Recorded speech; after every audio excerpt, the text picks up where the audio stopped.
These polling results are very weird, but they're actually quite normal for Canadian politics. People tend to forget that the Liberals are the natural governing party of Canada. And this is because they are a centrist party which can lean more left or right on specific issues, generally providing a more center-left approach on social issues while being a little bit center-right on others. And so while the vote share for the Liberals hasn't changed much since the election, you can see that it's coming from vastly different places. Because the NDP gained 6%, and that was not coming from the Conservatives, and it wasn't coming from the other parties. Which means that the NDP who voted for the Liberals in order to prevent Pierre from winning have gone back to the NDP. And at the same time, Conservatives have gone back to voting for the Liberals. Most likely a lot of those centrist-style voters. And if I was to guess where, I would say a lot of them are probably in the 905 and other city centers across Canada. And the reason for this is because in the eyes of many people, Mark Carney has betrayed the left and the center-left. But for the Liberals, that is their natural governing area. We tend to forget that because we haven't had a Liberal Prime Minister like that in about 20 years. So is this a good thing or a bad thing for Canadians and for progressives? It's a pick your poison style scenario. With more conservatives voting for the Liberals, progressives and the left have less of a say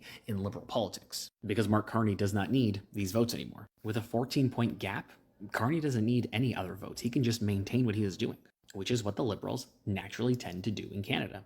At this point, the NDP and the Greens need to take this as a moment to regroup.